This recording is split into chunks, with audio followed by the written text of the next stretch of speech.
Hi, Maddie. Hi. Welcome to the studio. Thanks for having me. I know I fully was, have you released episodes in the studio yet? Just one. Oh, damn, right on. Because I'd always seen the couch and the, Yeah. And people started getting upset. Really? Because the couch is a fun, like, intimate, like. No, they weren't upset about that.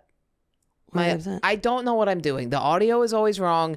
Keegan Tyndall had to come back 4 times to get it right. Hilarious. Because one camera would be off, one mic would be off. This is when you were in your apartment? Yeah. This is what made you switch? Dude, Well, I mean, I feel you because me and Kenyon's podcast, I'm like, the learning curve of like audio that comes out just like crunchy and loud and like a deep fried meme is like bad. Yeah. And then Matt at Gotham Studios was like, come here. And I was like, absolutely. I don't know what I've done to deserve this. But yeah, it's really, this room is adorable and I love it. That's We're going to get a big backdrop. Is it your room or it's like your stuff you ought to be able to kind of put up, take down? Other people come into it. Boo. Someday it'll be just my room though. That's but so you sick. the podcast has to make money before that happens, which right now it is not. But it will. I've just made a Patreon. Patreons are so weird because you're just making the secret, you're showing your secret life and be like, you can't give me money to see the weird shit that I do, which is so. Yeah, my friends and I were joking too that it's like it's the most like glazed over eyes, dumb get rich quick scheme. Is like, maybe people like me and they'll just give me money. Yeah. Maybe totally. I'll just make a website where they give me money because they like me and then I'll make $100,000 a month. But it's like, yeah, some people do that. Yeah, people do that. Some people are a good enough hang that they make $100,000 a month. Sometimes the Patreon is good. Sometimes there are places where it's like the Patreon episode, like with B and Ian, some of our Patreon episodes are like, that's where we like say real secrets. Yeah. And with this one, we do that on ours too, where it's like you're like, oh, there's shit that I won't like. I want a filter here of people who hear this are people who I know like us and are going to hear it in good faith and blah, blah, blah. But you got mad. You're all fucked up about internet things getting out there, right? I'm more just like, I don't know. I'm like conflict averse. So I'm just like, I'm like careful to, I'm maybe like not as fast and loose with like, I don't know. You'll go in on men though. You'll go in on men. You'll go in on like, you won't do it. You won't like fuck her. Like if anything's not woke, you'll be like, pull it. Maybe, unless I like believe it. Yeah. It's you know what it is? It's like there's some things where I'm like, I believe this, but do I want to like publicly die on this cross? Like it's not a fight I want to pick with people. Like we posted a pic about polyamory where I thought this was like a pretty benign take. I was like, I think most people who are doing polyamory are lying to themselves. That's what that clip I saw and I was like, oh, Maddie's gotten over the hump of the being afraid. Well, because I was like, I believe this, you know what I mean? And I'll defend it and I'll talk to someone about it. But it was like, people got really upset about it. And I got like messages but I was like, one, I'm not even saying that I don't think there are polyamorous people. I'm just saying a lot of people do it under false pretenses. That's how I feel about trans people. Disagree on that one. Well, you know, here's the thing though, is like, I also get equally scared of saying that, of being like, I also, you know what I mean? I just got to get over being a conflict averse person in general. You have to get that if you're conflict averse, then the second you are, they will come for you. Yeah. It's almost like you want to start doing it now so that people don't, because then the longer you wait, the harder it gets. But that's what I like about stand-up is I don't have to be conflict averse on stage. You can be like, shut the fuck up. You're an asshole. You're ugly, whatever. It's like the one space where you can, but this feels more like just like this is a more in between like public persona versus like actual Maddie. You know what I mean? So it's like, I think of stand-up Jordan and podcast Jordan as the same. I think ideally I would like to be that. Yeah. Yeah. Keegan feels the same way. I think it's your generation. Maybe. Our millennials are like, dude, my sister going on here and being like, my ex-husband fucked a bunch of crazy hookers. I was like, are you sure about this? And she was like, fuck him. But like, she's Gen X. Yeah. What is she? She's X. She's above X millennial Z. Yeah. Yeah. And then we're like, I don't care. And then Keegan's the same way. He was like, I don't know about. It's like, I think you guys have been trained to base it that what you say is like, is written in blood. Yeah, a little bit. Which is howdy. like, in some ways, I think a healthy understanding of the internet. And in some ways, it's fucked up when it starts to change the way that you think privately on your own. Like I had to delete Twitter and TikTok because they were just like melting my brain. And like Twitter especially, it's like anything you think in your brain, it starts to be like you just imagine someone being like quote retweeting it and being like, yikes. So you're like policing your thoughts before they even, like your brain is, it feels like every thought you have is being had on a world stage. So you don't even have these like private moments to think by yourself. And I was like, I can't be on an app that like makes me think like that. Do you know what I mean? I don't think like that. I mean, I'll throw horrendous tweets out and I'm like, this is going to the very few people that follow me on Twitter or like on Instagram. It's like, I don't know what it is, but I understand why I should think that way. You know what it is? I don't care. It is because I mean, sure, there's like, you know, I don't want people to know where I live. I don't want people to know. I don't want to bring other people into it. I don't want to tell people who my ex-boyfriends are or who's annoying me right now. But like with me, it's like I do not care if somebody's like, she's a bitch. Everybody thinks I'm a bitch. You know what I mean? Like I don't, so long as my crew. Yes, exactly. Yeah, absolutely. People say that. But you know what I mean? Like it doesn't bother me that other people would be. Yeah. And I think what it is partially for me too is that I don't mind stage persona. I think is much more for me like abrasive and confrontational. I think me on podcasts is still pretty much a stage persona because I'm very much like I have my private life and my me, Maddie, and then I have like this fun thing that I'm like I'm not like I'm lying, but you know what I mean? I'm like this is still somewhat of a performance, like we're on, but I think people see it and are like, that's the real person and I know her. And so I'm just like I don't know. I like being like why letting do the you work. care what people in Ohio who are sitting watching home thinking watching you? You know what I mean? This is how the no free will thing comes in. Okay, that's interesting. I think it's because I'm happy putting like work out there and people can respond to that. But I do feel like the second that you're like, it's not about my work, it's about me as like a personality, then I get a little like, I just get weirded out by the idea of like celebrity and parasocial relationships. Not that I'm anywhere approaching a celebrity, but we're like public figures in some way. You know what I mean? I'm just like, I look at someone like Anthony Jeselnik or Bo Burnham, and I feel like they've done a really good job of like, people really fuck with their work, but they actually don't know that much about them as a person. And I think that's kind of cool. But Bo Burnham on podcast says crazy shit. Like he's gone on podcasts and been like totally dismantled his like the ideas around putting work out there and all that stuff. Like he's been like, this is stupid, this is dumb, this is bad. Like he has strong convictions, which are rules. I love him. But yeah, I think he rocks. You know what? I'll say that's another thing too. Sorry, I keep cutting you off because I'm like figuring this out as I'm saying it. But I think part of it is also I'm like, I'm 25 and some of the things I'm like, I don't take a big swing because I'm like, I don't exactly know how I feel about this. But like the polyamory thing, I was like, oh, if I have a strong conviction about something, the polyamory thing was that you think is that I think that a lot of people think they're doing it, but they're actually just like, I don't want to break up, so I'll tolerate this, letting my partner sleep with other people and I don't enjoy it. I think there are a small number of people that are actually doing polyamory and like that's beautiful, but I think a lot of people are lying to themselves. Yeah. But I'm just saying when I have a strong conviction like that, I'll say it. But I guess that's more what it is if I'm going to say it online in public, I want to make sure it's like a pretty strong conviction first. I think that's good. I think it's just different. Like when I posted the clip where I was like, where this person was like, my boyfriend was a man and then he became a woman and then he became a lesbian. I was like, isn't that going from the top of society to the bottom? Like, isn't that just like a man being like, now I'm lower tier, now I'm even lower tier? And I was like, isn't that kind of like, wait, is that like blackface? And it got dragged on the internet. But you can see on stage, I'm like, is it kind of like that? And people are like, no. And I'm like, oh, no, it's not like that. You know what I mean? Like, I think that like not saying that because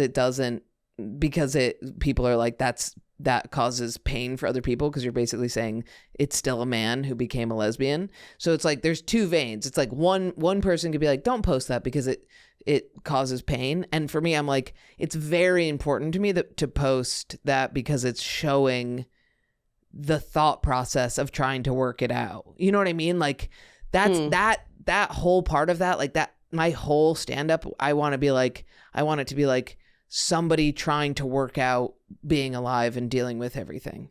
Yeah, like, I get that. You know what I mean? Where it's like, where it's very much ADHD. Like, is it like this? No, it's not like that. I'm stupid. You're dumb. Is it, do I want to fuck my dad? He's dead. What are we doing? You know, like I want it to be very like in progress. Yeah. Yeah. And I think the thing where I'm doing is like some of my like in progress, I'm like, I don't know. It's a really fine line to walk because I'm like, that is some of my favorite stand-up is stuff that has been like a bad thought that like is looked at plainly and confronted and dissected. I think a lot of people though are just like, here's a bad thought.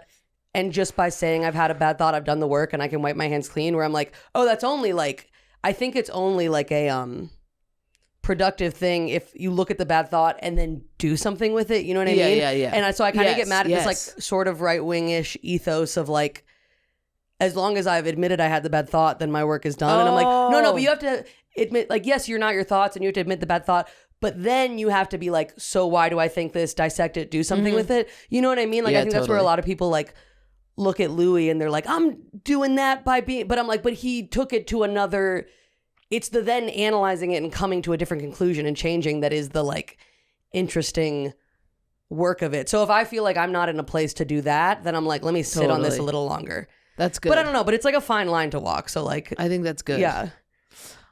We have to not talk about comedy because people hate it. But oh shit, really? I think people hate when people talk about comedy. Really? I feel like your fans are so like, I don't know. We'll see in the comments.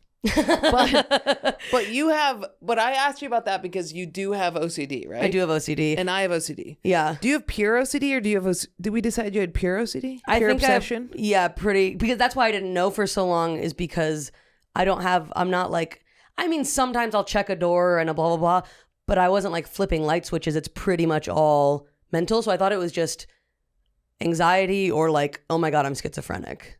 Really? You know what I mean? Like I didn't know OCD could look like that. So until maybe 2 years ago, I didn't know I had OCD. Because yours was like up all night. Somebody's mad at me. They're mad at me because I said this. That was fucked up that I said that. I shouldn't have said that. I should apologize. But kind of like most classic example would be like I have just clear memory of being a kid and being like, I should put my toothpaste on this side of the toothbrush because like if I don't, the intrusive thought of if I don't do that, I don't love my mom. And it's like, well, obviously I don't think that's true. That's crazy. But why not do it on the off chance that it could be? Now that I've had the thought, I can't not. That's OCD. Yeah. But now it manifests as thoughts. Like it's like doubt stuff. Like, okay, like really extreme example is like being on the train and being like, did I just blurt out something offensive and then immediately forget it? Oh yeah. And being like, well, I can't disprove that. And so the impulse to be like, did I just say something weird? Did I just like the impulse to want to check because you're like, technically I can't know that I didn't just like punch somebody in the face and then forget it. And now that I'm thinking about it, it's easy to convince myself that I did it. Oh yeah, so you have like, OCD. Yeah. Pure obsession is when there's no rituals to help. So all the rituals are mental. All the rituals are like trying to remember or ask someone or like OCD. Yeah. Pure is that what you have too? Pure OCD? No. Pure obsession, I think from what I know is like racing thoughts telling you that you're bad, but there's no outlet. There's no thing you could do to fix it. But yours is the thing I would have to do to fix it is embarrassing, or I have to just run it through my head a bunch of times. Like, but there's kind of nothing to do to fix it because it's like even if I ask someone, I could be like, they're lying to me. There's kind of nothing to do to fix it. Usually it would just pre-medication would just like bubble up into a panic attack of like, my life's over. I don't know what's real. Did they say it was pure or did they say it was obsessive compulsive disorder? They didn't specify, but I was pretty sure I had it. And then I went to a psychiatrist and she was like, yeah, I think you have OCD. Think? She said she like diagnosed me with OCD. Jesus she was Christ. Like, yeah. I mean, that's the most textbook. Let me look up pure obsession. But I've watched a lot of like, I know you like can't self-diagnose and blah, blah, blah, but like I definitely have pure obsessional because I don't have like physical stuff. Type of obsession that involves intrusive thoughts and internal compulsions. Oh, okay. Internal compulsions. Yeah, that sounds like me. Okay, cool. But intrusive thoughts, when you don't know what intrusive thoughts are, you're just like, I guess this is the kind of person I am. Oh, do you know what I mean? Yeah. We were like, I guess I really think that. Or I guess I really so young. Mine was really? So obvious. Yeah, it was like we thought I was allergic to pink soap.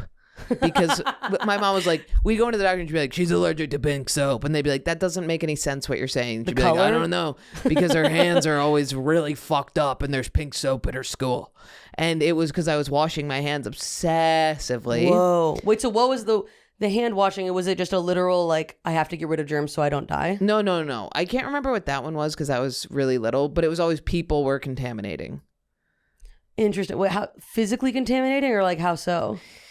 the fucked up part is that how it manifested mostly in my life was if a boy liked me, I thought that the only reason he liked me was because somebody else's essence was on me.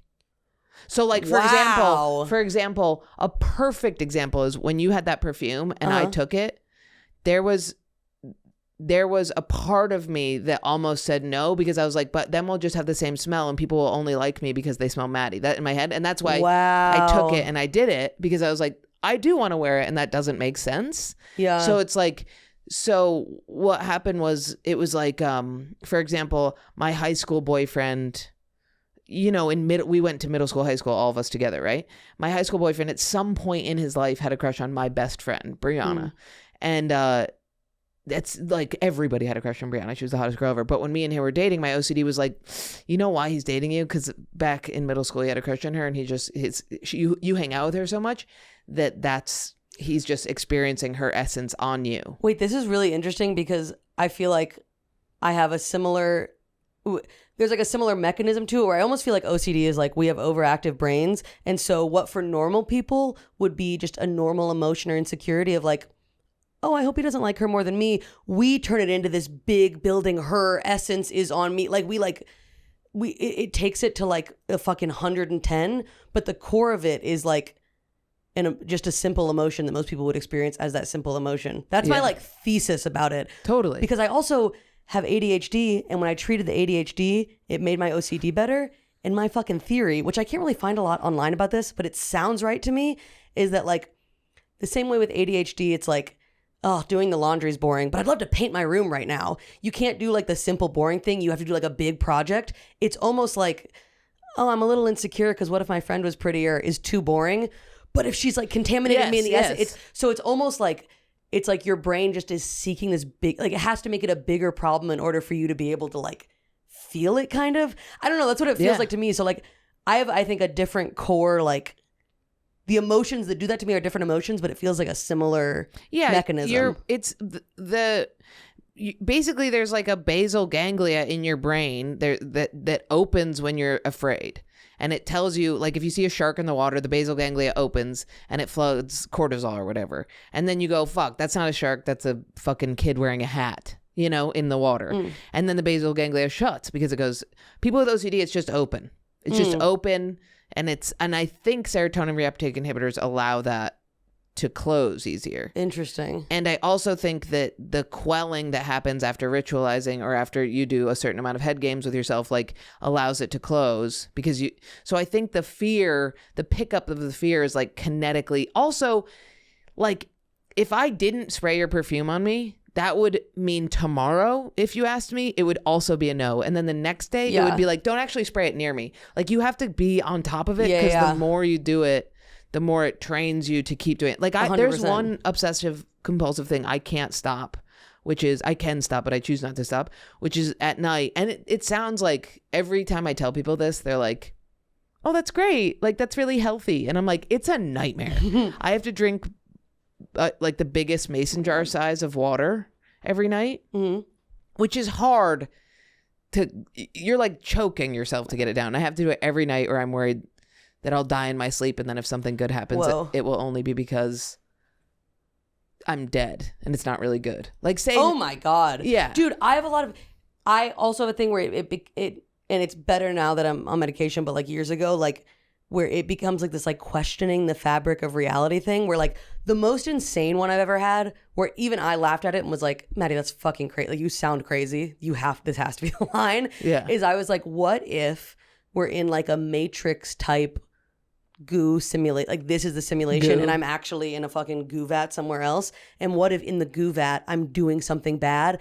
I have to like kill myself here to go back to that other reality. Never do to acid. Like double check. Oh yeah, I did mushrooms one time, and I had 6 months of my life where I was like, I almost was like, I need to go to like a mental institution or something. What happened? It was just like shit where like I couldn't. Okay, oh dude, this is when I was like, this is a problem. Is it would be like, literally this extreme. I'm drinking this water. Yeah. I look over here. I look back. Somebody could have poisoned the water or put acid in it or put drugs in it that'll make me go crazy and ruin the rest of my life. So I'd be like, I know it's unlikely, but I can't technically prove that didn't happen in the 2 seconds I turned away. So I have to throw the water out. I can't drink it. And if I drink it, I'll have a panic attack and convince myself that I'm not like this anymore. But those kinds of thoughts, I was like, oh yeah, I am like sober from now on. I don't have a brain that needs more connections. You and don't to see drink? more. I can have a drink. Like I'm not like hardcore sober that way, but like I don't smoke weed. I don't really drink, honestly. Weed is the most dangerous. Yeah, it's like literally but after fucking you did why. mushrooms, it got way worse. Yeah. And maybe that was because of other life stuff too. I don't know. But I was like, oh, I'll never touch psychedelics again. And mine gets worse is when I'm destabilized. So like, same. Yeah. Yeah. So like if somebody, for instance, this relationship where the person breaks up with me, after that happens, I'll be like in bed and I'll be like, I was like, what if I just like jumped out the window right now? What if I just jumped out and my knees broke through my skin? I might just do it. I think I'm going to do it. I'm not going to do it, but what if I did it? And then I'm like having a panic attack. And it's always right after something destabilizing happens because it's your brain is going, remember how you told yourself that you're somebody to be trusted? You're not, because your whole life is different now. I was just about to say, yeah, it's like a trust thing. It is a trust thing. That's in some ways, I'm like, I wonder. Of course you found if, no free will because of that. Of course we both found no free will. But say what you're going to say. Oh, I was going to say, like, I was talking to Lynn Koplitz about religion the other night. We had like a really long conversation. I'd never really talked to her and I was like, she's so fucking cool. But she was talking about like, we were talking about like faith and like trust in God. And I'm like pretty much atheist, whatever. Like I'm pretty much like, this is what's real. But I was like, oh, I wonder if I had something like that, it would quell that. Makes it worse. Really? Because in my mind though, I'm like, if I had like a faith, if you get too dogmatic with it, I could see how it would make it worse. But I technically can't prove that in those 2 seconds someone didn't poison the water. But if I had like a baseline faith in God, you could also paraphrase that as just being like a general trust in the goodness of the world. But everybody who has religion in their life, who also has OCD, which is a huge amount, are, if I don't do this, God will punish me. If I don't do this, I'm going to hell. If I don't do that, hell is a perfect OCD punishment. Yeah. My friends who grew up religious are the most OCD people. Interesting. Actually, yeah, I do have friends who, especially if you're like Catholic or something, like the rituals and the beads and the apologizing and the kneeling and the, yeah.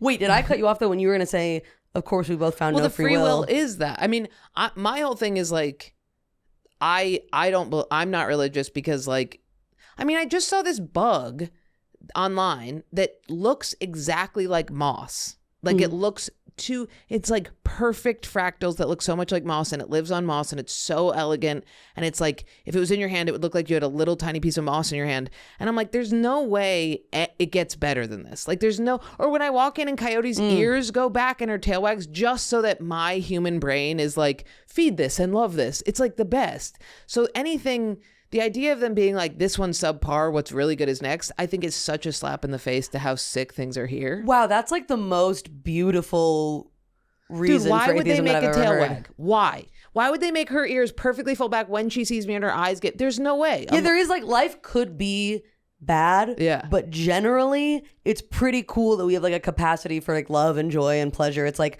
the whole universe could be fucking nothing at all. It could have been a 2-inch gray box, but instead it's like this shit. That's crazy. It's crazy. We could there could be a world in which it's like, you know, we could be very far in the future where like we don't have fucking owls and kids are like living on gray slabs and they can't see any of that. And maybe they will need religion. But right now it's like, dude, the only reason I would believe in God is because the owl is so incredible, right? But I would never, like, whatever made that, whatever all-encompassing thing created that is amazing, but heaven is where I draw the line. I'm like, maybe heaven that is like, not. But we're like, you know, both like, I think fairly like financially stable people doing like our favorite thing, living in New York. Yeah. It's like, it's pretty easy to not believe in God when you're like, I don't even need any extra. Like, I'm good, dude. Yeah. Like, I could see having like a bad life and being like, I fucking need God.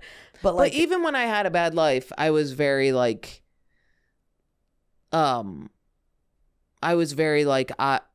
there is good and I don't get to experience right now because of this bad stuff. Like, you, even if you have a bad life, like if you see the root that's like breaking through a sidewalk, like that's insane. Yeah. A root that breaks through a New York City sidewalk is like, just that is like, I mean, I sound so gay, but you're just like, dude, this is just like a living guy being like, fuck out of here with his like tree elbows. I agree. Like the most like spiritual feelings I ever get are like looking at the stars at night or like nature. Yeah. Like that is where I'm like, that's where I'm like, oh, I don't believe in God, but I understand this like awe and appreciation for being here that I think a lot of people, that's what a lot of people call God.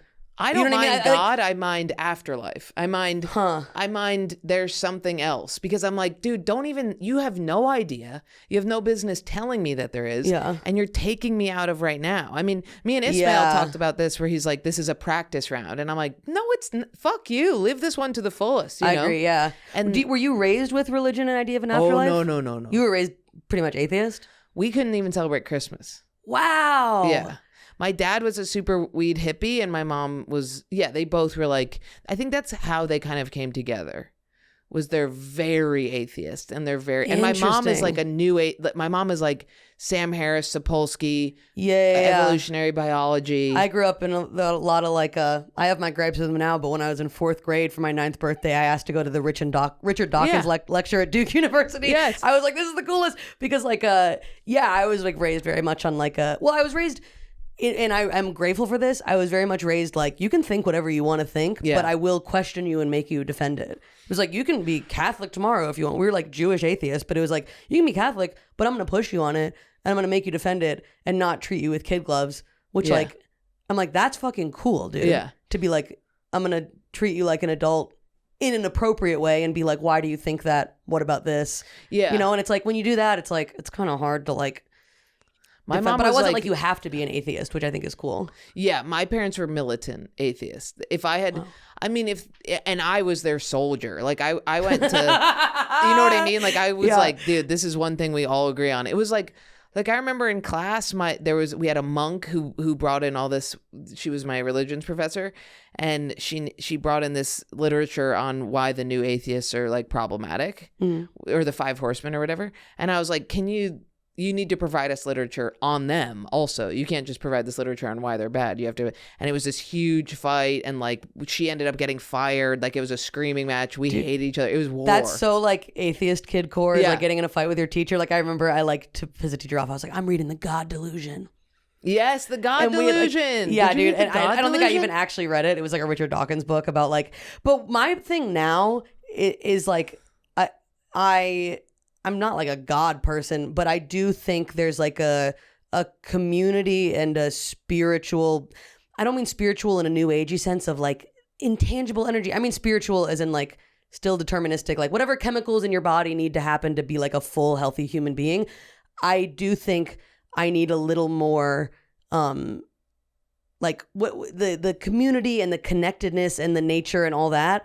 I'm like, that hardcore atheism shit doesn't give it to you, I don't think. So I'm like, I'm trying to figure out how to like define what I do believe instead of what I don't believe, you know? Because now Sam I'm like, Harris gives you the spiritual part, and he's a super atheist. Interesting. I mean, there's undeniable. There's like moments where you are like, you know, you're on your knees and you're like, I need help, and then all of a sudden like a text comes in that's like, I love you so much, from somebody, you know what I mean? There's so many moments where it's like, there's obviously, you can feel this like, you know, and there's this interconnectivity between people, and there is like, when you're on acid, I mean, you can't do it, but it's like, you're like, everything I've always thought about things being connected is so obviously, it's so funny that I would for a minute think that everything wasn't connected. And it's cool too that I think you can get to that without acid. Yeah. Meditation, or honestly like hearing people talk about like a Terrence McKenna type. I mean, he goes off the deep end a little bit sometimes, but like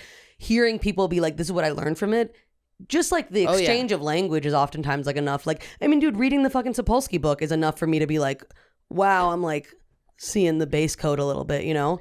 Like, and because I can't do acid and I don't want to fly too close to the sun on any of that stuff, learning about like science is, I think, the way to be like, wow, what is all of this, you know? It gives me this like deep feeling in my gut and my heart about like, holy fuck, I can't believe I'm part of this. Yes. Yeah. I know. I used to try and get into the whole like, the world is so massive, so you are nothing. And I'd be like, that hurts. You know what I mean? And then like the no free will thing came into my life, and that was so much better, because it was like, oh, it's not that I'm nothing. It's not that I'm a tiny speck. It's that everything is the same thing and we're all just perpetuating forward. Yes, exactly. I think those are two things that people interpret as like really nihilistic and negative, and I don't see them that way. Like the universe is so massive doesn't mean that I'm dwarfed by it. Yeah. There's no I'm part of it. Yeah. So it's beautiful that it's massive. It's not in comparison to me. Yeah. And then the no free will thing, it's like, I think it's more like Shane Moss has like such a good joke about it where he's like, if I'm a child of God, I'm like not doing great. But if I'm a monkey, I'm doing incredible. Yeah. And that's kind of how I feel. I'm like, it's like, oh, this could have been nothing at all. So the fact that it's happening is such a like precious, beautiful thing. So I don't know. To me, it doesn't feel nihilistic. It feels even more, the fact that there's no reason behind it is all the more reason to like cherish it and protect it and appreciate it, because like, what a happy accident, you know? The Sapolsky, my mom has read that book. I haven't read that book yet. But when I opened it, there's like figures. Is it scientific in it? Yeah, it's yes, but it's I think definitely written for like, it's not, you don't have to be a scientist to read it. It's definitely written for like just anyone who's interested in it to understand. And it's determinism? No, it's not determinism. It's about determinism. I'm only like a third of the way through, but it's about his argument that we have no free will and that the universe is completely deterministic. And basically just that it's not, I think that's essentially it. Is like the universe is completely deterministic and every chemical action that happens in your brain has a like physical, mechanical cause. There's no like magical other thing that happens. But again, I'm only a third of the way through. But yeah, it's all like determinism. But a really interesting distinction that he makes is that there's a difference between deterministic and predetermined. Yes. So it doesn't mean that everything's already going to happen the way that it's going to happen, but it does mean that everything has a cause. You know what I mean? Yes. We don't know what the cause and effect is going to be, but it's never going to happen just because.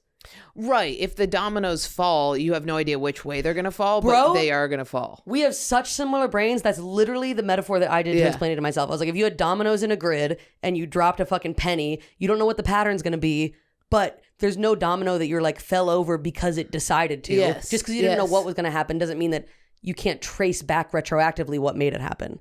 But bro, I agree so hard. I know. I think we might have been raised and have the same brain. It's actually crazy. But the free will thing, my mom has tried to explain it to me, and people get really upset, which you've probably experienced, where they're like, no, watch, I can choose the blue phone over the green phone. Like I can.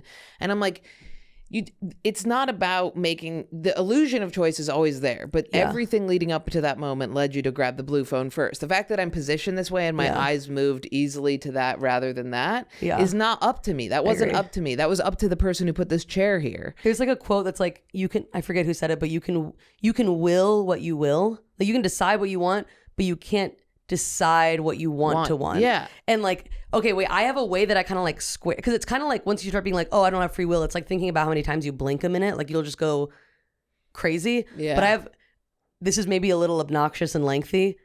Is this what the people want? Okay. Yes. Is like, this is the way that I think about it, is like, you know the idea of like emergent properties? Yes. So like if quirk? Popping a quirk or whatever? Yeah, like if you start with physics at a big enough scale, eventually physics becomes chemistry, and chemistry becomes biology. Biology becomes psychology, which becomes sociology, which blah, blah, blah. But if I want to predict how a social interaction is going to go, I'm not going to use physics to do it. I'm going to use the rules of the scale that it's on. Right. That's why it was fucked up in the 70s when everybody was like, remember the slit and particle theory? Basically, they were like the two slits. They shot these photon between two slits. Oh yeah. I forget what happened, but I have heard of this. It's like basically it was. They would go through one or the other or both, depending on if the observer was witnessing. And then they were like, that means that in real life, they translated it to basically, long story short, like The Secret, where it's like you can manifest what you want. You know what I mean? New agey shit where they're like, quantum mechanics means that like maybe your husband does still love you. It's like fucking stupid to me. I'm like, that's not what it means. But it's like, but the emergent properties thing being that like theoretically, there's two different schools of thought, but there's one that like theoretically, if you had an infinitely powerful supercomputer and you knew the position of every single atom at the beginning of the Big Bang and you know the rules of physics, you could predict how this conversation's going to go. Yeah. But we don't have an infinitely powerful supercomputer. But they're making a big supercomputer. That's crazy. But I mean, like, but that's how I think about the free will shit is I'm like, yeah, if I were an infinitely powerful supercomputer, I could go to the base code and see what chemicals are happening in my brain to make me choose the blue phone over the green phone. But I'm not. So I'm going to accept that I'm an animal and I don't have omniscience beyond my own subjective experience. So I do feel like I have free will. You know what I mean? It's like I have to live in the like kind of animal realm of it. And it's cool that we can have this abstract understanding of maybe the mechanics of what's happening, but I'm never going to be able to experientially feel that on that mechanical level. That's just like a different scale of the system. You know what I mean? It's also not like arbitrary. Like there are times where I would get on stage and have a weird set and get off stage and like basically go back to my hotel and become a goth girl again. You know what I mean? I would just burn the place down and just be like, everything's awful. I'm going to smoke cigarettes in here. My life is meaningless. And then I do another show and it'd be good. And I'd be like, never mind, I'm okay. And it's like, now I get off stage and I'm like, oh, everything the way I was, the way the audience was, the way the club is, that's exactly what was going to happen and what did happen. And tomorrow I'm going to witness as, you know, like, whoa, this is really interesting because what we were just talking about, like, it's like, oh, I wish I had that kind of like trust in God and faith in the universe thing. We're kind of getting that through this determinism stuff. Dude, the free will thing helps me. That's really interesting. I mean, the free will, like the worst case scenario is like, it's 5 a.m. I went to bed at 3 a.m. I have to be on a flight. I feel crazy. I feel like I'm like, dude, I'm going to get to the show. I'm not going to have enough sleep. I don't even know. I have to eat candy in order to like get food. Like there's all these things that I'm being bombarded and I'm like, I'm overloading. And I'm like, dude, all you have to do is sit back and witness what happens. That's all you have to do. I do think though, there's a slippery slope of hearing the free will thing and being like, I need no like accountability or initiative or anything. And I'm not saying that's what you're doing, but I think some people take it that way. And it's like, no, the same reason it feels like you can still pick the blue phone, you still have to behave like I think it's dangerous. It's not that you have to, it's that you will. I mean, Sam Harris But I'm saying like, it's really easy it would be really easy to be like, to justify bad behavior by being like, it's always what I was going to do. Like, yeah, we don't have free will, but I think we still have to act like we do. Otherwise, it's really easy to completely absolve yourself of any responsibility for your actions. I don't think that happens. But the same reason everyone feels like they have free will is because we're still Okay, well, no, interesting. Sorry, I cut you off. What were you going to say? You can't escape the illusion. You can't escape it. There is no way. So say I sat in this chair and I said, I'm not going to move because I have no free will and this is what I was going to do anyway. There's no world in which I wouldn't have done that. This is the world, therefore I am doing it. You know what I mean? So it's like that is who I was that day. It's unlikely that I'll do that because I get bored sitting in a chair. And if I tell you there's multiple train tracks you're on and I'm going to go, one is sick, the other kind of sucks, the other one is nothing, you're going to be like, mine is going to be sick. You know what I mean? Like people, unless you suck. And then if you suck, then you are going to suck. You know what I mean? I guess I'm just saying, since we're stuck in the illusion, I still am going to play by the rules of the illusion. And I can go to this other interesting abstract thought plates about free will. But if I like punched you in the face and was like, I was always going to do that. It's like, maybe, you would but never on like a do basic, that. like touch grass, human to human level, it just seems like a really easy way to absolve yourself of any any accountability. You know what I mean? But what I'm saying is if you punch me in the face right now and then afterwards you went, I have no free will. That wasn't up to me. Right. What you leading up to now in this moment would not do that. And if you did do that, you'd be a different person who would do that. Does that make sense? Like the person who, yes, like say I stab somebody and I go, first of all, it's true. If I stab somebody and afterwards I go, well, I would have done that anyway. That is true because there is no other reality. So everything that led that person to stab meant that they had the capacity to break skin with a knife. Crazy. They had a rage in them. There was something behind it. You know what I mean? Yeah. And afterwards, if they don't feel empathy for the person, which makes them want to change, then they're unempathetic and they're a sociopath, right? But being like, there's only a better way of looking at things. If I stab somebody and they die, right? And then afterwards I go, I have no free will. That was going to happen no matter what. It doesn't absolve me. It just makes it just makes my life less miserable so that I can move forward to be a better person. Any relationship to the past that is I'm bad doesn't help anybody. I understand that where like guilt and shame are just perpetuate a cycle and acceptance and like radical empathy are the way out of it. I guess what I'm saying, Okay, I don't entirely disagree. I think I'm saying when you were like, oh, I'm sure you've gotten frustration from people because they're like, look, I have free will. I'm like, we are never going to escape the illusion of it. You can't. So on a personal, practical basis, I have to play by the rules of the illusion. And abstractly, intellectually, I have all these thoughts about determinism and free will, but I can't let the two cross because otherwise I think it might influence actions in ways that are in the same way that people are like, I always feel like I have free will. I think I'm kind of talking in circles, but do you get what I'm saying? If you relinquish, I'm like, they have to be two separate realms because we're not supercomputers. We are still like animals and we're still living in the like, I still like, I maybe I don't have free will, but I still have to like push myself as if I do. But you would no matter what. Yes, but I can't get stuck in that thought loop and let it change my actions. Do you know what I mean? Won't. Just try. No, but I'm saying there's two different paths of thought. This was the emergent properties thing. I'm like, there's the deterministic, I'll always do what I was going to do. And then there's like the me and my animal brain walking around in the world that just has to think by a different set of rules. I have to think like in the free will way. But even though I agree that it's all deterministic, but on like a personal level. But it's like quantum mechanics. You can't get in that thought loop. It's not possible. So say all day today you go, I have no free will. You're going to do exactly what you would have done anyway. You're just going to be a little bit more patient with yourself and witness and be less of like there's going to be less regret and agitation. Okay, interesting thought I want to inject though. Yes. There's also the possibility, I don't think this, but there's the possibility that we're wrong about free will. And so I'm like, let me pretend like I have free will because what if we're wrong and I do a bunch of bad stuff and think it's not my fault? You know what I mean? That's your OCD. We're crossing the world. But I'm like, why not trend towards trying to be good, you know? What I'm saying is trend towards witnessing yourself moving through life as opposed to tooth and nailing through life. Okay, yeah, I don't hate that. Like I'm saying, after this pod, if you go and write somewhere, if you go get some lunch or whatever you do, witness yourself because then I have no free will and watch Maddie choosing all these things. This is amazing because then you get to experience life way more richly than if you're like, what do I get for lunch? What do I get? Oh, that's really interesting. Yeah, and that's almost like a meditation thing of like letting you're not your, yeah. That's really interesting. Like on stage, you're going to do your best. Even if, and still right before you go on stage, if you have the thought of like, I don't know how this is going to go, but it's going to go exactly how it goes. There's a freeing feeling where you get to watch yourself perform. Okay, I get that. That's cool. Yeah. Because you can't escape the choices. That's totally inescapable. Yeah. But you can at least escape the bad thoughts about yourself, which go away. And are not super productive. They and don't are do different shit. From accountability. Yeah.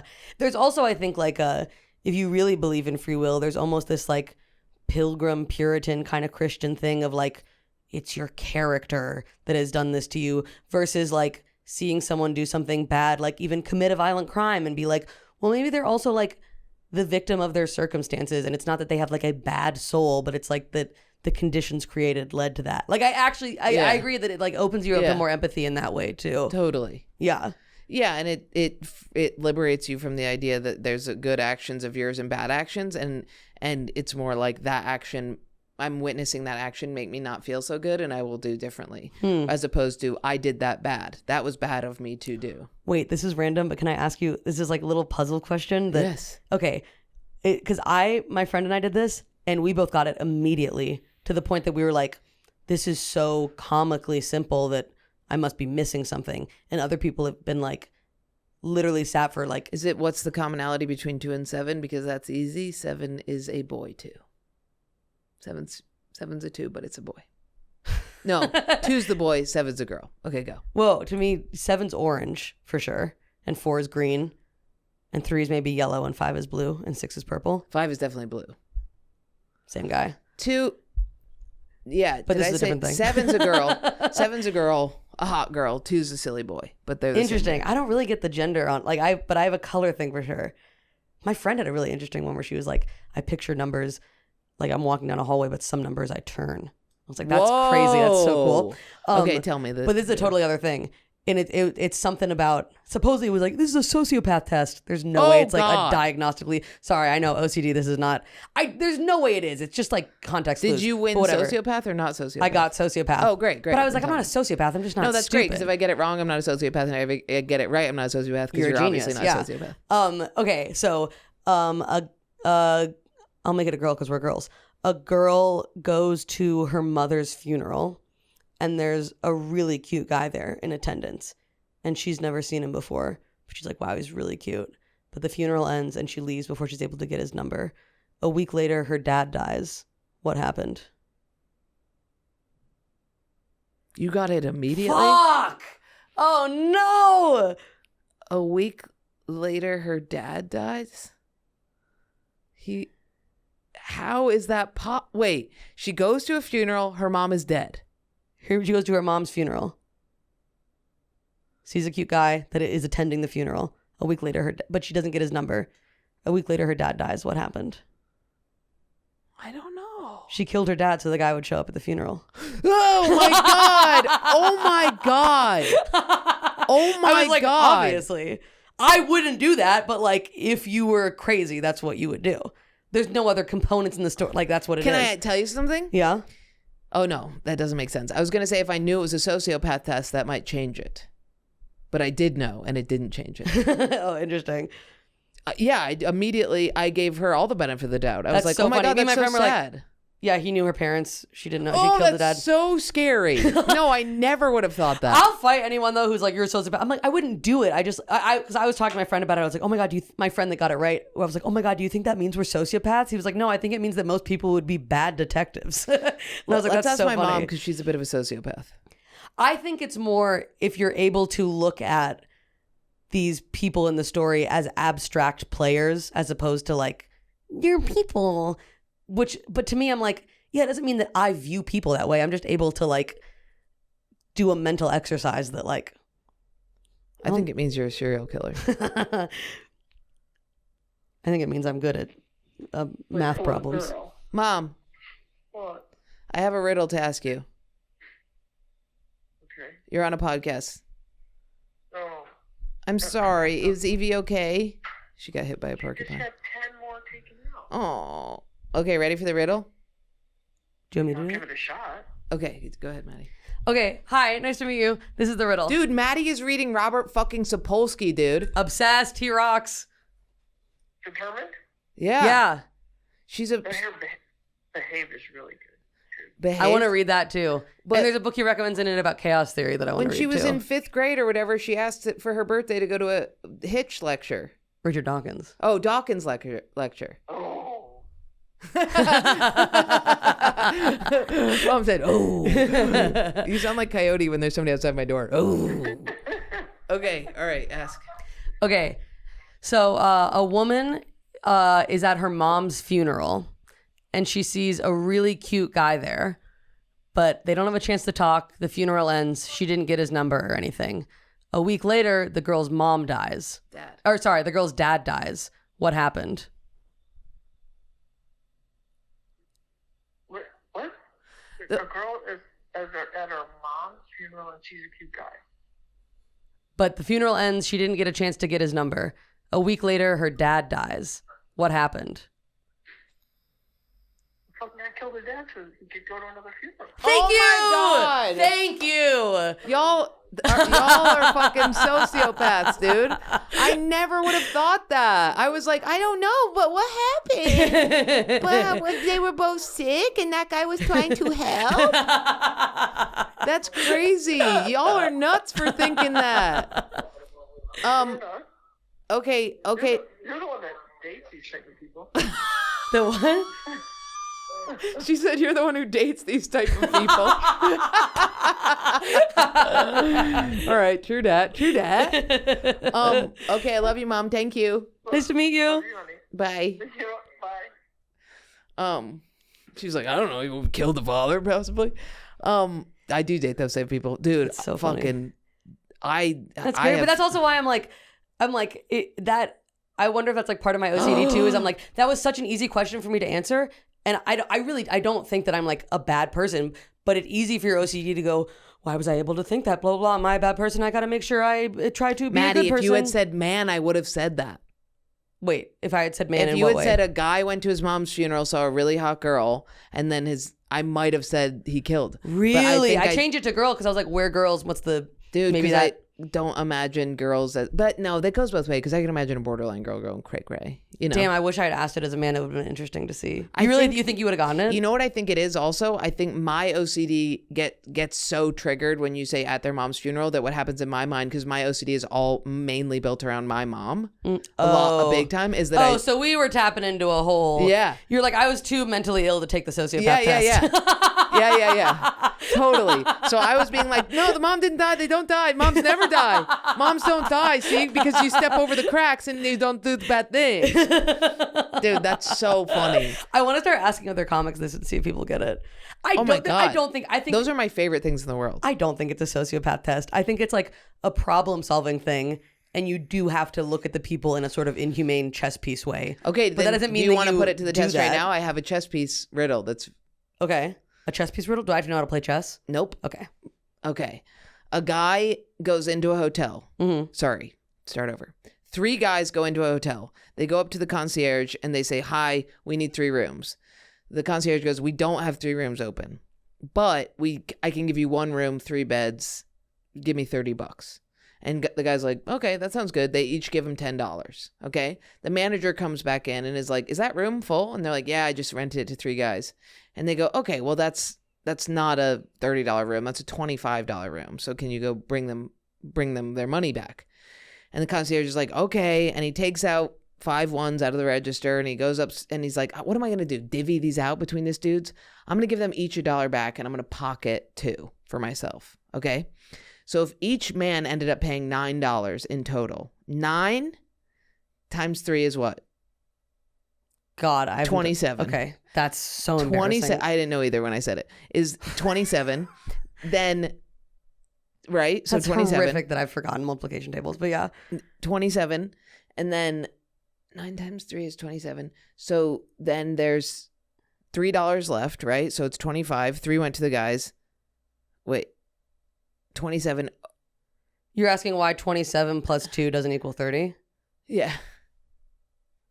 It would be so funny if we were just doing it because we got the That's not what it is. 9 times 3 is 27. He went upstairs. He gave them each $3. That's 26, 27, 28. He put $2 in his pocket. What am I trying to say? I forgot how to say the riddle. $9 each, that's 27. Oh yeah, $2 in his pocket. Where's the last dollar? That's what the riddle is. I mean, this feels very like the slicing the chocolate thing. Yes. But I don't remember what the answer is to that either. It's something about the false premise of they each paid 9 is throwing us off. That's exactly right. But I don't know what. No, that's it. False premise. That's the answer. They didn't each pay $9? There is no extra dollar. Oh yeah. Well, so for sure, but I don't understand. Why it seems like they each paid 10, they got $1 back. 27. So they each played 10. Mm-hmm. Then they each got $1 back. Yeah. So they paid 9, right? Which is 20. That means they all paid 27. And then he pocketed $2, which brings it to 29. Where's the last $1? They kill the concierge guy and they take the last $2. No, it's a false premise. I think it's like Einstein's riddle or something. It's just wait, but so what is what are we missing? What's the answer? The answer is there is no last $1. The answer is it was $25. They gave each of them $3, which adds up to 27, which adds up to 28. 28. And then he pocketed 2. 25, 26, 27, 28, 29, 30. Yeah, but then why does 9 times 3, why does that feel right and it's not right? Because because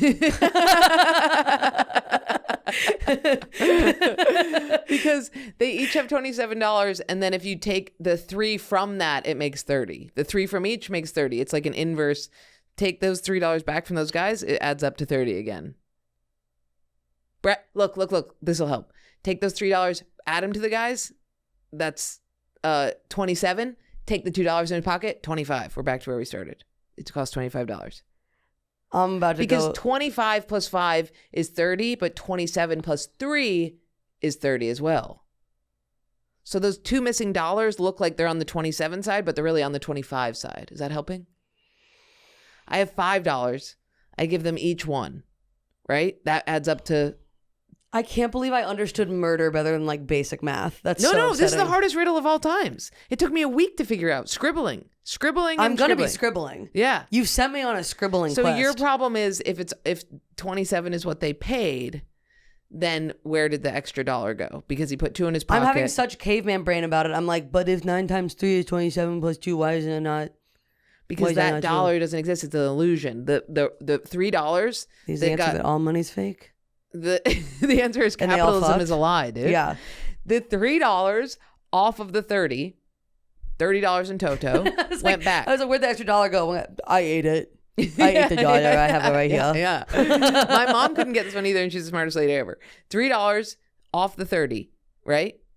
Got just put back into the 27. Okay. Okay. Yeah. 27. Okay. Okay.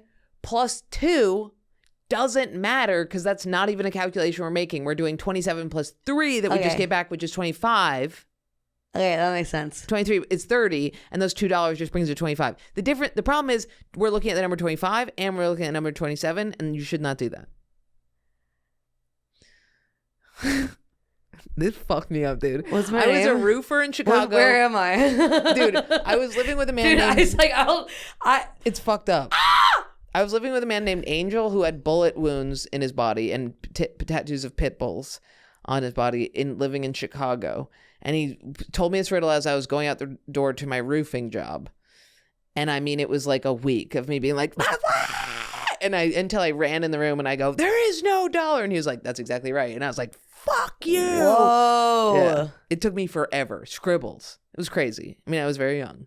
But I think it helps OCD too to be like, have just like fucking puzzles and shit. Dude, you should try logic equations. That's the best thing in the whole world. Is that where you take like a sentence, but you give like I have a friend who was getting their PhD in that, where it's like all these like symbols and you're basically doing math with like words. Dude, they taught me that crazy. in school, and I was like, you just fill books up being like solving for stuff. It's the most satisfying. That sounds crazy. You would love it. No, it's so easy. I thought about doing math for fun just to get my brain like going again. Yeah. It could be good, but this sounds similar in like a... Logic is easier because math can be scrunching because it gets down into decimals. Decimals can fuck off and die. Logic has no decimals. It just has, this equals this, if then this, then this. It's almost like programming, it sounds like. It is like programming, which is like satisfying as shit. That's really interesting. Yeah. Damn, okay, I'm going to check that out. I thought that was like too hard. I thought you had to have like a PhD to do it. Yeah. But you don't? No. Oh. No way. Okay, I was studying philosophy. And then the last topic I wanted to cover with you, because we have free will, OCD, and then the other thing we have in common, food addiction. Yeah. The food addiction and the OCD, we have talked about this, is the same problem. To me, it seems like a little bit of a self-soothing thing in the face of... Honestly, I was thinking about this because I didn't know what intrusive thoughts were for so long, and I didn't get really diagnosed with OCD until like maybe... Honestly, it might have been this year. Which is fucked up, and I'm so sorry. I was diagnosed so young, and I cannot imagine going through that. Those intrusive thoughts... Why didn't you tell your parents that you were... I didn't know it wasn't normal. And also, if you really think that those are real thoughts you're having, you don't tell anybody about it because you're like, oh my God, I'm a horrible person. Are those your real eyelashes? Yeah. Wow. I have mascara on. Yeah, but they're beautiful. Thank you. Zoe Deschanel. Thank you. I'm the other Chanel. I'm Bone Chanel. It's sick, dude. What's her name? Emily Deschanel. Emily Deschanel. Wait, why didn't you go to your mom and say, I'm having these crazy thoughts. Am I wrong or am I right? Because I had no control thing to compare it to, and I just believed the thoughts. So I'd be like, and they didn't logically not make that much sense. I'd be like, okay, for the water thing, that didn't happen until I was older, but like, what if someone poisoned my water? I just thought it was like, technically that could have happened, so I'll throw the water. Like, I don't know. I didn't have any barometer that other people weren't feeling this way, or that it wasn't just anxiety or whatever. And because I was getting treated for like anxiety, so I thought that was just part of it. Okay. But I think part of the food addiction came from like, those intrusive thoughts are so upsetting. And especially if you're like, I feel like a kind person that like cares about people, and I'm trying to, they feel so incongruent with who you feel like you are that it's like, it's like getting jump scares in your own brain all the time that I literally think I was self-soothing with food because I was just like freaking out. I was just having a horror movie played behind my eyes my whole life. I mean, that sounds dramatic, but it's like literally almost that extreme. Yeah, I had so much visuals of blood and slicing and all sorts of shit. Yeah, same. And it was impossible. There were two things that I could drown it out with. Friendship, like if we were just doing things all the time, and codependency, which made me a codependent. And food. If I was alone, and I'm still this way, if I'm alone, the food is gone. Now that I upped my Prozac and I started taking Adderall, and the food addiction is pretty much.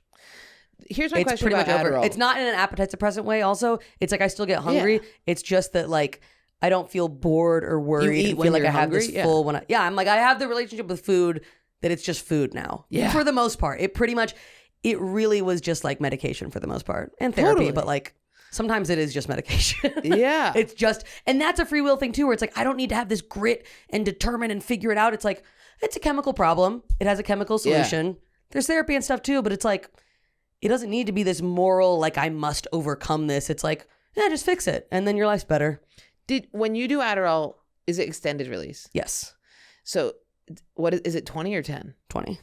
So 20 in the day. And then my problem with Adderall, why I had to quit, was because around 8 p.m. it would wear off. And then I had to go on stage. So I just drink a coffee. Zoinking.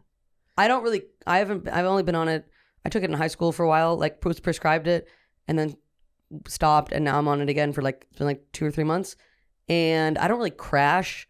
I just maybe get a little sleepy. And so I drink coffee, but I don't have this like, fuck, I'm falling off thing. I have almost like a Coke dip. Whoa. Where it's almost I have that if I don't take it the next day. I can't skip days. I do need to take it every day. But the taper off at night is pretty smooth for me as long as I have a coffee. Yeah, my taper was like suddenly I'd be a huge cunt. That's tough. Even with extended release. Yeah, it would just drop off suddenly. And the extended release, I couldn't control. I mean, this is probably because like I am bad with food, because the way I've dealt with food addiction is not eating or overeating or not eating. So it was like, I think I quit Adderall. I also would I was in a horrible relationship where I was getting panic attacks with the person, but I was like, I think it's the Adderall. That's brutal. But it was like, it was also, the other thing is like, if you give me a pill, I can be like, that pill right now is making me feel this crazy way. And then it gets way worse. You know what I mean? Yeah, that's the other thing too, is I'm like, it's so easy to talk yourself into like for example, like someone put acid in the water and if I drink it, I'm going to go crazy. You can just mentally, emotionally, through panic, get yourself to such a crazy drug-like state that it's like actually drugs don't have an effect, but it's like anxiety can get you there just as much, if not more, I think. Yeah. Like I'd rather, totally. if I, let's say Adderall made me more anxious, if I took Adderall and it made me a little anxious versus if I was dead sober and I just had like one of my worst panic attacks, that's going to be a more destabilizing, psychedelic, hellish experience than I think any good drug experience would be. You know what I mean? If you took the drug, if your anxiety jacked you up, that's more destabilizing than if you knew a drug was jacking you up? Yeah, I'd just be like, it's easy to like take something and be like, oh my God, is it making me this way? And you're like, well, first let me rule out my own anxiety and fix that, because that is so powerful that it's like, if I get that under control, the drug is probably only a little. I'm not doing a great job of saying this, but do you know what I mean? I think I'm just kind of trying to agree with you that it's like, if you're just actually anxious, that can get you to such a crazy state that it feels like you took a drug. Yes. Yeah, so it's easy to attribute it to something else. Yes. But it's like, can just be a panic attack. Absolutely. Yeah. If I take that Adderall and it's a sugar pill and I'm going to have a panic attack. Exactly. That's Adderall. What I'm, yeah. But you don't, you take it and you didn't feel you didn't get yipped up. I'm definitely like up a little bit, but it made my brain quiet for the first time. That's how I was like, oh, I really do have ADHD, because I was like, I'm not like, I was like, if I'm reading something, I'm just thinking about what I'm reading. Not in like a robot way, but just in like if anything, I honestly think it made my anxiety better because my brain's not jumping around to a million things. And also, I think a lot of my anxiety was because I felt out of control in my life, because ADHD made it really hard to like respond to emails and do my laundry and keep my life in order. When my life is in order, my anxiety is better because I don't feel like I'm spiraling out of control. So like treating my ADHD had so many positive ripple effects with like anxiety and OCD. My best friend is the same way. She's like, it finally quieted it and I can focus. And I'm like, for me, when I took it, my life would spin out of control. It was like the circles under the eyes would get crazy. I would kind of be like, Adderall would make it worse. Do you have ADHD, do you think? Of course. I mean, I'm the ADHD queen. But it would, my ADHD is like, there's something about it that's not chaotic. It's like, it's almost like, it's not even, here's how I know I have ADHD. The other day I was putting on a shoe and sock, and then I realized I wanted to buy these shoes, and Jake walked in and I was like, do you think I should get these shoes? And I had one shoe and sock on and the other foot was barefoot. Yeah. And I was like, that's it. Like you can't focus on one thing, and it does get chaotic, but I just wonder if my measuring was wrong, or the way I was doing it wrong, or was the food intake, or if it was bad. Or maybe you were having other anxiety that you attributed to the Adderall that like if you took it at a better point in your life, it would help. I think that's what it was. I think I was getting dumped every other week and I had Adderall in me and I was having panic attacks, which I have every time now, even if I wasn't on Adderall. And like it's Adderall and it's like it's men. Yeah, I think you might be. It's a man. I remember sitting and being like, I'm worried he's going to break up with me. And I remember him being like, did you take Adderall? You seem panicked. And Fuck that. And me being like, yeah, Jesus, I did take Adderall. Jordan. That's dude, horrible. Oh my God. The amount of times I had panic attack and that dude was like, you really seem crazy. And I'm like, bro, I'm fucking freaking out right now. You're acting like you hate me. You know, Jesus you were Christ. there for one. Yeah. You were there when I was like, when you. Oh my God. That was a full panic attack. I left the room because I had a full panic attack. Oh, I didn't know it was a full. Oh, yeah. Damn. I would have called you or something. That's why I texted you being like, I'm so sorry. Dude, I got in the car and was like, we got to get. Because he was there and he just was completely ignoring me and being like, hey. And I was like, what's going on? He was just like, nothing. And then I panicked to the point where I was like, dude, we are dating. Why are you not saying a word to me? And then I just started shaking and had to leave. But I wasn't on Adderall then. But that's how it felt every time. So I wonder if I took it now. Yeah, I wonder if none of that was Adderall. Oh, I'm curious. That would be really interesting. That would be interesting. Because if it seems like we have very similar brains in a lot of ways. Yeah. And I wonder if the ADHD. It was also like ADHD is so the like, you know, easy joke of like, oh, nothing disease, everyone gets diagnosed with it, it's for privileged kids in the suburbs to like make up a problem. But I'm like, if you really have it, it's like fucking debilitating, dude, if you don't treat it. So it's my house, dude, I leave on tour and I call Brianna and I'm like, dude, I need your help. Like, I've done something bad with my house. And you're going to see it because she'll come over and clean for me. So, because, I'll pay her, just because I'm like, please help me. And I don't trust anybody else in my house. And she knows where everything goes and she loves doing it because she loves helping me. And I'll just be like, dude, it went a little crazy. And it's like, it's not dirty. Nothing's filthy, but it's like a crazy amount of Amazon boxes, like projects that I've started, wood blocks, places. Like it's all these just like half-cocked things. Oh, dude. Yeah. My room. That's why, I don't think you'd mind me saying this. Kenyon was the one who I actually owe him a huge thank you. He was like, hey, you need to like, I think you have ADHD and I think you really need to get it checked out. Really? Because it was like, dude, it would be like I started painting the apartment and then it was halfway painted for like 3 months. I'm still halfway painted. My room was a fucking mess to the point that I was almost like, oh my God, am I going to like get sick? Because I'm not like, I forgot that it was like really, really bad. And you have to implement OCD for that. You said what? The way to deal with that is you utilize theoretically OCD. You would think OCD would counter ADHD. Whoa, wait. Dude, yes. OCD being like, oh my God, I need some sense of control. Because if you have ADHD, you're so out of control all the time. Yeah. So being in control, I'm like, I don't crave control as much because I'm like on top of my shit. Dog, they're so... Yeah. I wish there was more like research on that because I haven't found that much online. But anecdotally, I'm like, that's clearly... Anecdotally, as in my entire life is out of control, therefore OCD tries to assert control in ridiculous ways because the rest is out of control. Yeah. Yes. Yeah, I lived with my... Bro, we kind of might have solved that. That makes so much sense. Well, it happens to kids who their lives are out of control. Like my life was out of control. My house was covered in cat piss. It was like so many farm animals. I had the rabbits. I had everything. And my dad was like, one day, I'm like 6. He goes, don't let the dog into your room. She'll shit in there. And I was like, okay. And I shut the door and I was like, I don't think the door's shut. And I went back and I was stuck at the door for like an hour being like, it's not shut, it's not shut, it's not shut. What was going Literally on the was like, inception moment of it was like, there's shit everywhere. There's, my parents are in a custody battle. There's chaos. And I'm like, just looking at the door being like, but you're closed, but you're closed, but you're closed. Oh, wow. And so I think that totally makes sense. Damn. And it is like, yeah. And it is, dude, even last night, it's like, I was like, why don't I do my dishes? Like, why don't I do them before I go to bed? Why do I let them build up? And then I was like, because I get home and instead of dealing with all of that, I do my water party. I do my water obsession where I have to drink this water.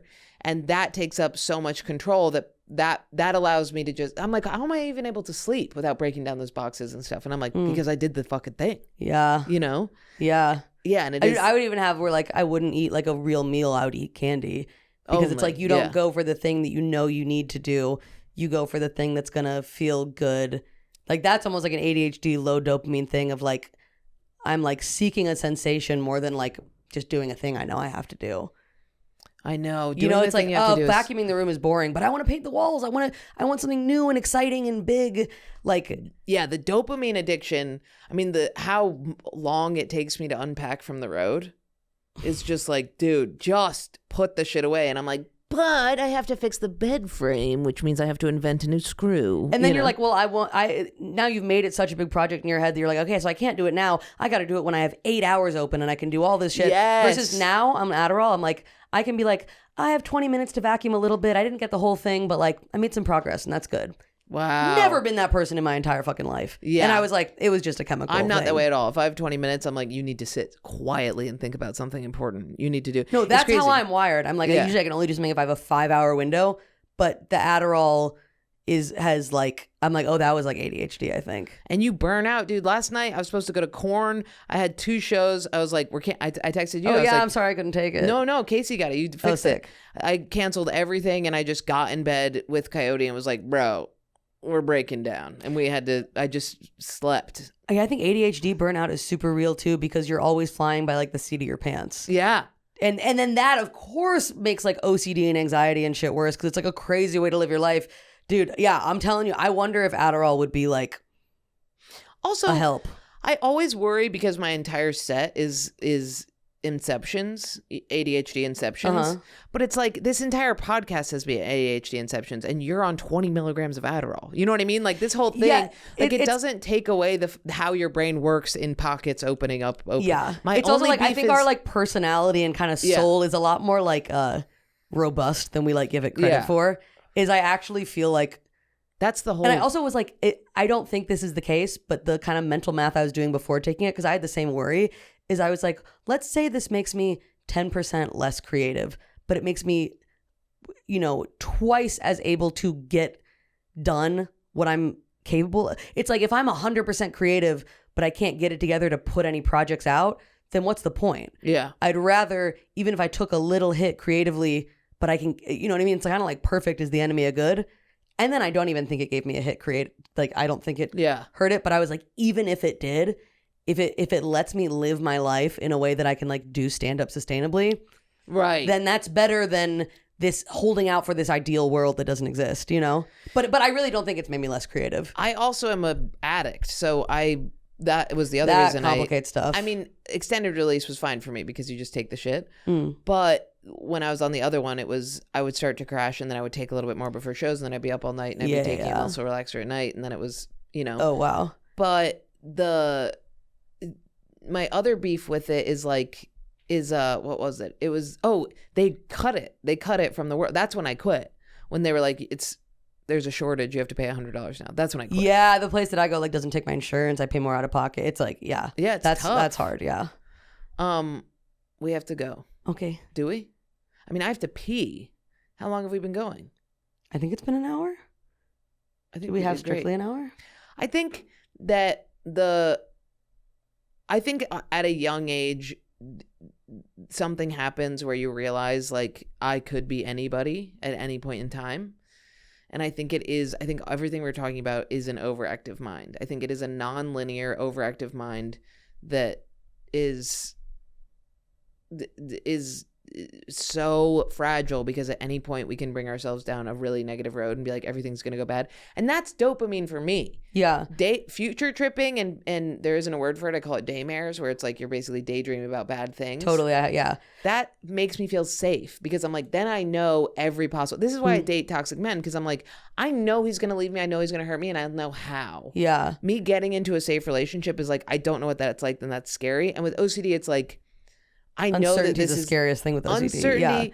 Yeah. I do think though, in a weird way, I'm grateful to like have this brain, because I think you're right that like kept busy and focused on the right projects, it can be, this kind of thinking can be geared towards really interesting stuff. Yeah. It just takes a lot of like maintenance and care and attention and like empathy for yourself. Well, you also have the best avenue out of it is curiosity in other people. So when other people are talking, you're like, your brain immediately is put into a vat where you're like, dude, I'm not obsessing right now. Yeah, I'm just marinating in listening your to this own ego person. is like the worst thing for it. Yeah. And I think that makes you way more interested in other people, and that makes you want to extract other things because it's satiating to basically get knowledge that's outside of your own fucking cycle, you know? And I think it helps in a lot of ways. I definitely don't regret it. I remember being a kid and writing in diaries being like, just truly wanting to kill myself because of OCD. Just being like... It's definitely the hardest thing I've ever dealt with in my life is like mental illness, for sure. Yeah. It's like, yeah. And OCD, because you're also just like... your body follows right behind. So your mind is like, you did this wrong. And then your body's like... whoosh, and you're like, come on, we gotta chill out, don't do this. Wow, whoosh is exactly the yeah. And you're sick, you're all of a sudden sick. And like, I remember being like, everything's fine, showing up to school, seeing one contaminated person and just being like, whoa. And like, we have stories of like, I would call my mom. There's one, her favorite story is like, she has two favorite stories. One where I was in the gym. I was at the gym working out in like high school, and somebody contaminated walked in, and I called her and I was like, Mom, I can't get out of this room because they touched the door. There's no way for me to get myself out. I can't touch the door. And I was like, there is a crawl space. I can see there's an HVAC crawl space. And my mom was like, you're gonna climb at the gym crawl space? And she was like, no, Jordan, we'll come get you out. And then somebody swung the door wide and I was able to slip out. Wow. Which her favorite thing is like, you were going to jump into a crawl space. And then her other favorite one is I was walking down the stairs, and we all knew what was contaminated in the house because one of my moms would help me clean it. If my mom helped cleaned it, it was never right. If my other mom cleaned it, it was good. But I was walking down the stairs and the railing was contaminated, and my mom watched me trip. She was at the bottom of the stairs and she goes, I watched you trip, look at the railing, pull away, trip, and then grab it. Like, she was like, I watched you calculate whether or not you were going to break your neck or catch the railing. She's like, that's when because my mom was always like, oh, OCD, is this contaminated? And then she was like, that's when I was like, oh, this is fucked up. She almost just died for the sake of not touching that thing. Wow. And then we like... Yeah, there's moments when people in your life go, oh, I didn't get it, but now I get it. Because you say something and they're like, yeah, I've had that too. Well, thank you for doing the pod. Thank you so much for having me. This was like, great. I love talking about stuff. And on a cheesy little note, I like owe you a huge thank you, because you were like one of the first people that I had found resources on the internet, but you were one of the first people in person that talked to me about OCD in like a very fearless way. And it really, really helped me confront it in myself. And I'm like very, very grateful for it. Hell thank you, dude. It was really huge. I think OCD, I remember as a kid being like, I'd rather have AIDS than OCD. Like, I remember being like, OCD is the worst plague. It's awful. And now I'm at a place where I'm like, it's a demon that you have to confront. So it's like, yeah, anytime I see it, I'm like, you must fight. You said something really interesting to me. You said, sorry, I know we got to go, but to like untether yourself, you got to like untether yourself from the invisible world. And that's really, really stuck with me. Yeah. So yeah, I just want you to know that had like a huge impact on me, and I really appreciate it. I love that. So thanks for having me on. Helping you. You're very smart. You're incredible at comedy. You're so good. Everybody talks about it. You're so young and so good. Your jokes are incredible. You have to check her out, Maddie Wiener. Thank you. It's crazy. It's anytime you come up in conversation, it's always like, oh, and Maddie's the best, you know? It's like that. Yeah, dude, you're the best. You gotta go. Plug Thanks so your much. I'm a Maddie T. Wiener on Instagram. I got tour dates coming up. I have a podcast called Phone is in the Bag with my buddy Kenyon Adamczyk. Please subscribe to our YouTube channel. That's really where we're, if you do that, I'd be a happy little guy. Hell yeah. Thank you. Bye.